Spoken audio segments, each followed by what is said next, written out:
கண்மணியோட வாழ்க்கையை காப்பாத்த போற தமிழ்ச்செல்விய மன்னிச்சு ராஜாங்கம் தன்னோட வீட்டு சின்ன மருமகளை ஏத்துக்கிட்டா நல்லா இருக்கும்னு நீங்க நினைச்சீங்கன்னா இந்த வீடியோக்கு ஒரு லைக் பண்ணுங்க. வாங்க வீடியோக்குள்ள போலாம். ராத்திரி ராஜாங்கத்துக்கிட்ட, அண்ணே கருப்பு ஃபோன் பண்ணானே, இந்த கல்யாணத்தை நிப்பாட்ட சொல்லி கொஞ்ச நேரம் வெயிட் பண்ண சொல்லி ஃபோன் பண்ணானே, தயவு செஞ்சு கொஞ்ச நேரம் இருங்க அப்படின்னு சொல்லிட்டு சாவித்திரி சொல்ல, இங்க ராஜாங்கம் எதுக்காக அவன் இந்த கல்யாணத்தை நிப்பாட்டி வைக்க சொன்னான் தெரியல, தாமரையும் அதுதான் சொல்லுச்சு அப்படின்னு மறுபடியும் சாவித்திரி சொல்ல, உடனே ஈஸ்வரி இருந்துகிட்டு, இல்ல எனக்கு புரிஞ்சு போச்சு, இந்த சாவித்திரி அத்தாச்சி அவங்க பார்த்த மாப்பிள்ளைய தான் கல்யாணம் பண்ணி வைக்கணும்னு ஒரு முடிவோட இருக்காங்க போல. அதனாலதான் நான் பார்த்த மாப்பிள்ளைக்கு கண்மணியை கல்யாணம் பண்ணி வைக்க கூடாதுன்னு இவங்க எல்லாரும் முடிவு பண்ணிட்டாங்க. அதான தமிழ்ச்செல்வி, சொல்லு, வந்து நீ இந்த கல்யாணத்தை நிப்பாட்டுன, இப்போ சாவித்திரி அத்தாச்சி கல்யாணத்தை நிப்பாட்ட பாக்குறாங்க. அப்போ இந்த கல்யாணம் யாருக்குமே பிடிக்கல, அப்படிதானே? இங்க பாருங்க மாமா, நான் இப்பவும் சொல்றேன், மாப்பிள்ளை ரொம்ப தங்கமானவர். நீங்க கொஞ்சம் மனசு வச்சிங்கன்னா நல்லபடியா கண்மணிக்கு கல்யாணம் பண்ணி வைக்கலாம். அப்படி இல்லைன்னா கண்டிப்பா அந்த ஆறுமுகத்தை தான் கண்மணி கல்யாணம் பண்ணிப்பா.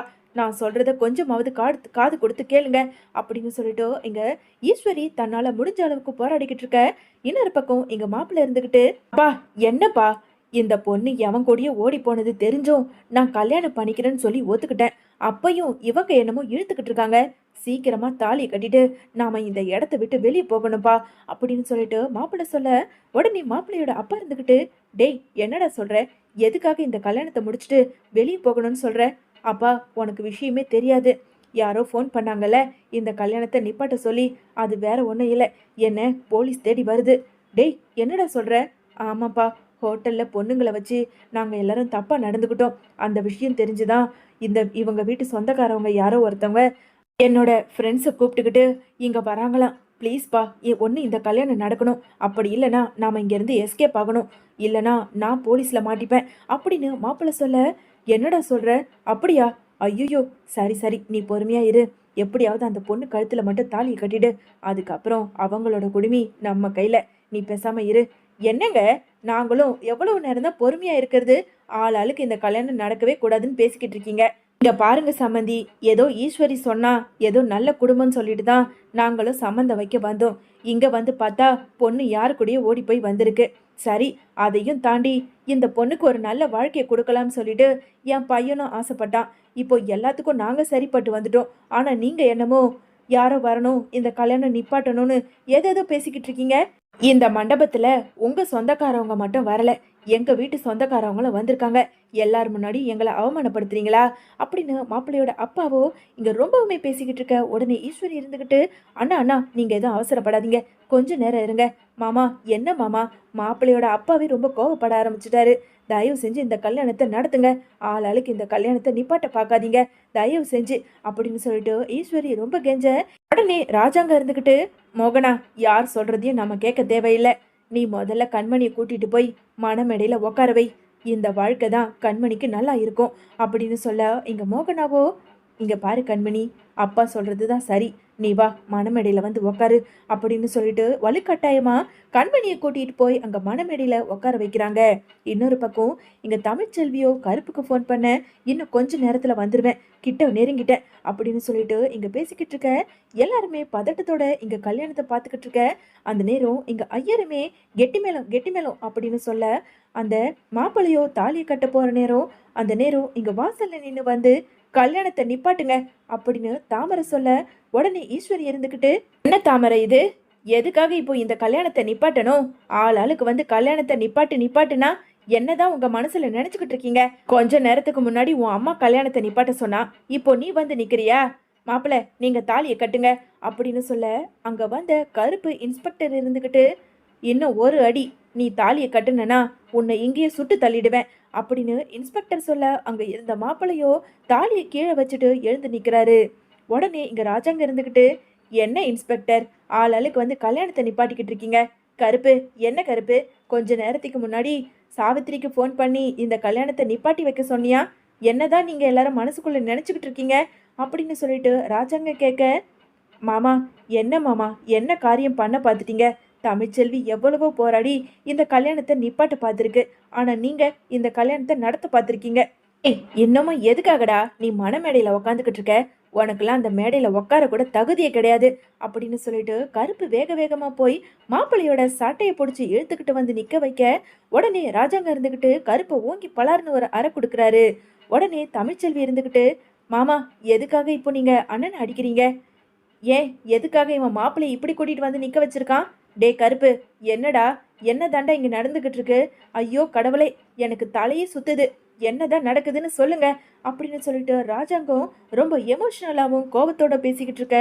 உடனே அங்கே இருந்த இன்ஸ்பெக்டர் இருந்துக்கிட்டு, சார் எல்லாத்தையும் நான் சொல்கிறேன், இதோ இருக்கானே இந்த மாப்பிள்ளை நந்தகுமார், இவன் ஒரு கேடு கெட்டவன், பொம்பளை பொறுக்கி. அப்போ பொண்ணுங்க தன்னோட லவ்வரும் கூட ஹோட்டலுக்கு வரும்போது அவங்க 2 பேரும் பழகிறத இவனுங்க மறைமுகமாக வீடியோ எடுத்து ஒரு வாரம் கழித்து அந்த பொண்ணுங்களை ஹோட்டலுக்கு கூப்பிட்டு தப்பாக நடந்திருக்கானுங்க. இந்த விஷயத்த கருப்பு தான் தெரிஞ்சுக்கிட்டு தாமரையும் கருப்பும் எங்களுக்கு இன்ஃபார்ம் பண்ணி அதுக்கப்புறம் இதோ அந்த நந்தகுமாரோட ஃப்ரெண்டு இவனை பிடிச்சிட்டு வந்திருக்கோம். டே உண்மையை சொல்லுடா அப்படின்னு இன்ஸ்பெக்டர் சொல்ல, அங்கே இருந்த நந்தகுமாரோட ஃப்ரெண்டுமே நடந்த எல்லாத்தையும் சொல்ல, உடனே அங்க இருந்த ராஜாங்கம், மோகனா, அப்பத்தா எல்லாருக்குமே அதிர்ச்சி ஆகுது. உடனே சாவித்திரி இருந்துகிட்டு என்ன மதனி இது, என்னமோ மாப்பிள்ள தங்கமானவன் நல்லவன் அப்படி இப்படின்னு ரொம்ப தான் பேசுனீங்க, இப்போ தானே தெரியுது இவன் ஒரு கேவலமானவனு. பாருங்க, ரொம்ப கேவலமான மாப்பிள்ளையை தான் நீங்க பிடிச்சிட்டு வந்திருக்கீங்க. நல்ல வேலை கண்மணியோட வாழ்க்கை நல்லபடியா காப்பாத்தப்பட்டது. பாத்தியானா, கண்மணியோட வாழ்க்கையை காப்பாத்துறதுக்காக என் பொண்ணோட வாழ்க்கையை பணைய வச்சு அந்த ஹோட்டல்ல போய் தங்கி உண்மையை கண்டுபிடிச்சிட்டு வந்திருக்கா அப்படின்னு சொல்லிட்டு இங்க தாமரையை பத்தி பேச, உடனே ராஜாங்கத்துக்கிட்ட இங்க தாமரை இருந்துக்கிட்டு, ஆமா மாமா, என்னையுமே இவனுங்க தப்பா வீடியோ எடுக்க பார்த்தானுங்க. நல்ல வேலை கருப்பு அண்ணன் வந்து தான் என்னை காப்பாத்துச்சு. அதுக்கப்புறம் தான் நாங்கள் போலீஸுக்கு ஃபோன் பண்ணி ஒரு வழியா இந்த ரேஸ்களை பிடிச்சிட்டு வந்துட்டோம் அப்படின்னு தாமரையும் சொல்ல, அங்க இருந்த ராஜாங்கம் நந்தகுமார் மாப்பிள்ளை போட்டு பயங்கரமாவே அடிக்க ஆரம்பிக்கிறாரு. அங்க இருந்த சேதுவோ மாப்பிள்ளைய தரன்னு இழுத்துக்கிட்டு போய் மெதின்னு மிதிச்சு, உடனே அங்க இன்ஸ்பெக்டர் இருந்துகிட்டு, சார் இனிமே இவனை எங்க கிட்ட விட்டுடுங்க, நாங்க பாத்துக்கிறோம் அப்படின்னு சொன்ன இன்ஸ்பெக்டர் அங்க இருந்த மாப்பிள்ளையோட மொத்த குடும்பத்தையும் கூண்டோட அரெஸ்ட் பண்ணி கூட்டிட்டு போயிடுறாங்க. இன்னொரு பக்கம் இங்க ஈஸ்வரியோ என்ன பேசுறது ஏது பேசுறதுன்னு தெரியாம நின்னுக்கிட்டு இருக்க. அங்க இருந்த சன்னாசியோ வேகமா வந்து ஈஸ்வரியா ஓங்கி பலர்னு கண்ணத்திலே அறை கொடுக்குறாரு. உடனே சாவித்திரி இருந்துக்கிட்டு, என்ன மதனி இதெல்லாம் உங்களுக்கு தேவையா? ஒரு பொண்ணுக்கு ஒரு மாப்பிள்ளையை பார்த்து கல்யாணம் பண்ணி வைக்கிறோம்னா அவன் நல்ல மாப்பிள்ளையான்னு விசாரிக்கணும், அதை விட்டுட்டு அப்படின்னு சாவித்திரி சொல்லிக்கிட்டு இருக்க. உடனே அங்க அப்பத்தா இருந்துக்கிட்டு, ஐயோ கடவுளே இறைவா, இங்க என்னென்னமோ நடந்துகிட்டு இருக்கே, இப்போ என் பேத்தியோட கல்யாணம் என்னதான் ஆக போகுதுன்னு தெரியலையே. இந்த கல்யாணத்துல எத்தனையோ குளறுபடி. பாவம் என் பேத்தியோட மனசுல எம்புட்டு ஆசை இருந்திருக்கும். ஆறுமுகத்தை காதலிக்கிறேன்னு சொன்னா, அதையும் மீறி வேண்டான்னு சொல்லி கேவலம் அந்த மாப்பிள்ளைக்கு போய் கல்யாணம் பண்ணி வைக்க பாத்தீங்க. நல்ல வேலை எங்க வீட்டு குலதெய்வம் தமிழ்ச்செல்வினால கண்மணியோட வாழ்க்கை காப்பாற்றப்பட்டது, நன்றிமா அப்படின்னு அப்பத்தா சொல்லிக்கிட்டு இருக்க. உடனே சாவித்திரி இருந்துக்கிட்டு, என்னது இந்த தமிழ்ச்செல்வி காப்பாத்தினாலா? இங்க பாருமா, இப்ப கூட நீ அவளை பத்தி தான் பேசிக்கிட்டு இருப்பியா? என் பொண்ணு வாழ்க்கைய பணைய வச்சு அந்த ஹோட்டல்ல போய் இவனுங்களை கண்டுபிடிச்சு கூட்டிட்டு வந்தா நீ என்னமோ இவளை பத்தி பேசிக்கிட்டு இருக்க? அடியே கூறு கெட்டவளே, வாயை மூடுடி. தமிழ்ச்செல்வி மட்டும் சொல்லலைன்னா இன்னொரு இந்த விஷயத்தை பத்தி யார் எப்படி கண்டுபிடிச்சிருப்பா? சரி ராஜாங்கம், அதெல்லாம் விடு. நீ கண்மணியோட வாழ்க்கையில இப்போ என்ன முடிவெடுக்கிறதா உத்தேசமா இருக்க? இங்க பாரு, ஆறுமுகம் வெளியே தான் எங்கன்னா இருப்பான். தயவு செஞ்சு அவனை கூட்டிட்டு வந்து நீ கண்மணிக்கு கல்யாணம் பண்ணி வச்சிரு, அவளோட வாழ்க்கை நல்லா இருக்கும் அப்படின்னு அப்பத்தா சொல்ல. உடனே சேது இருந்துகிட்டு, அப்பா அப்பத்தா சொல்றது எனக்கு சரின்னு தான்பா படுது. ஆறுமுகம் நல்லவன்பா, அவன் இப்பெல்லாம் நல்லா தான் இருக்கான், ஒழுக்கமா இருக்கான். இந்த மாதிரி ஒரு மாப்பிள்ளை கண்மணிக்கு கிடைக்கவே கிடைக்காது, நீங்க சேர்த்து வச்சிருங்க அப்படின்னு சொல்லிட்டு ஒரு பக்கம் சேது சொல்ல, இன்னொரு பக்கம் தமிழ்ச்செல்வியும் அதையே சொல்ல. உடனே அங்க இருந்த சாவித்திரி இருந்துகிட்டு, இங்க பாருண்ணா, இந்த கல்யாணம் நின்று போச்சு, மறுபடியும் அந்த ஆறுமுகத்துக்கே கல்யாணம் பண்ணி வைக்கலாம்னு நீயும் மனசு மாறிடாத. மாப்பிள்ளைக்கு ஒன்றும் இங்கே பஞ்சம் கிடையாது. இதோ நான் கூட்டிட்டு வந்திருக்கேன், இந்த மாப்பிள்ளைக்கு அந்த கண்மணியை கல்யாணம் பண்ணி வைங்க. எல்லா விஷயத்தையும் நான் ஒன்று விடாமல் சொல்லிட்டேன். நீங்கள் கொடுக்குற சொத்து வரதட்சணை கொடுத்தாலே போதும், அதுவே இவங்களுக்கு போதுமானது அப்படின்னு சாவித்திரி சொல்ல. உடனே அங்கே சேது இருந்துக்கிட்டு, அதெல்லாம் ஒன்றும் வேண்டாம், கண்மணி ஆசைப்பட்ட மாதிரி கண்மணியே ஆறுமுகத்துக்கே கல்யாணம் பண்ணி வச்சிடலாம். அப்பா உங்கள் காலில் கூட விழுந்து நான் கெஞ்சி கேட்டுக்கிறேன், கண்மணியோட ஆசையை நிறைவேற்றி வைங்க. ஒரு அண்ணனா இருந்து நான் உங்ககிட்ட கேட்குறேன் அப்படின்னு சேது சொல்ல. இங்கே ராஜாங்கமும், சரி என் பிள்ளைங்களோட வாழ்க்கை தான் எனக்கு சந்தோஷம். இங்கே பாரு தமிழ்ச்செல்வி, இது வரைக்கும் உன்னை நான் தப்பாக தான் நினச்சிருக்கேன். எப்பவுமே இந்த குடும்பத்துல ஏதாவது ஒரு பிரச்சனைனா நீ தான் அதை சரி பண்ணி கொடுத்துருக்க. ரொம்ப நன்றி. இங்க பாரு சேது, நீ போய் ஆறுமுகம் எங்க இருந்தாலும் கூட்டிட்டு வா, கண்மணிக்கு கல்யாணம் பண்ணி வைப்போம் அப்படின்னு சேதுக்கிட்ட ராஜாங்கம் சொல்ல, உடனே சேதுவோ வெளியே போய் தேட, ஆனாலும் ஆறுமுகம் எங்கேயுமே இல்லாம இருக்காரு.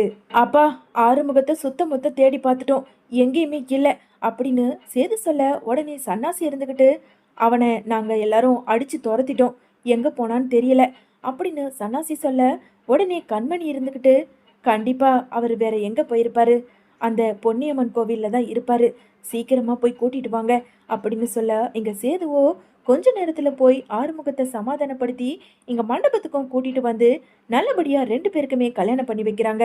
கண்மணி கிட்ட வந்த தமிழ்ச்செல்வி, நான் சொன்ன மாதிரியே உங்க ரெண்டு பேரையும் நான் சேர்த்து வச்சுட்டேன், நான் கிளம்புறேன், இதுக்கு மேல எனக்கு இங்க இருக்க எந்த தகுதியும் இல்லை, ஒரு அண்ணியா உனக்கு நான் கடமையை முடிச்சு வச்சிருக்கேன், நான் போறேன் அப்படின்னு சொல்லிட்டு தமிழ்ச்செல்வி அங்க இருந்து கிளம்ப, உடனே ராஜாங்கம், சேது, தமிழ்ச்செல்வி போறேன்னு சொல்றா பாரு, சீக்கிரமா கூட்டிட்டு வா அப்படின்னு ராஜாங்க சொல்ல, இங்க சேதுவோ தயக்கத்தோட வேகமா போய், தமிழ், நீ எங்க போற, இங்க பாரு, எங்க வீட்டு குடும்ப மானத்தையே நீ காப்பாத்திருக்க, உன்னை நான் தப்பா நினைச்சுக்கிட்டேன், ஏதோ அன்னைக்கு கோவத்துல உன்னை வாய்க்கு வந்தபடியெல்லாம் பேசிட்டேன், என்னை மன்னிச்சிரு தமிழ், நீ வா, என் கூட வா, நாம ரெண்டு பேரும் சேர்ந்து பொண்ணு மாப்பிள்ளைய ஆசீர்வாதம் பண்ணுவோம் அப்படின்னு சேதுவோ மனசு மாறி தமிழ்ச்செல்வியை கூப்பிட, இல்லைங்க, இந்த கல்யாணம்ன்றது இது உங்க குடும்ப விஷயம் சம்மந்தப்பட்டது, நான் கிளம்புறேன் அப்படின்னு தமிழ்ச்செல்வி சொல்ல, உடனே அப்பத்தா இருந்துக்கிட்டு, அடியே, நீ என்ன தாண்டி மனசுக்குள்ள நினைச்சுக்கிட்டு இருக்க, பாரு, அந்த கடவுளாவே இந்த கல்யாணத்தை நிப்பாட்டி நல்லபடியா ஆறுமுகத்துக்கும் கண்மணிக்கும் கல்யாணம் இந்த அளவுக்கு நடந்திருக்குன்னா அது எல்லாத்துக்கும் காரணம் நீ, கண்மணியோட வாழ்க்கையை நீ காப்பாத்திருக்க, குடும்ப மானத்தை காப்பாத்திருக்க, அப்படி இருக்கும்போது எங்க வீட்டு குலதெய்வம் எங்களை விட்டு நீ வெளியே போலாமா சொல்லு. சேது, நீ தமிழ்ச்செல்வியை கூட்டிட்டு வா, இங்க பாரு தமிழ், நீ மட்டும் இப்ப இங்க எங்க கூட வரலன்னு வச்சுக்கோ, அதுக்கப்புறம் நான் கடைசி காலம் வரைக்கும் உங்ககிட்ட பேசவே மாட்டேன் அப்படின்னு அப்பத்தா சொல்ல, இங்க தமிழ்ச்செல்வியுமே அப்பத்தாவுக்காக சேதுவோட சேர்ந்து போய் அங்க கண்மணியையும் ஆறுமுகத்தையும் வாழ்த்துறாங்க.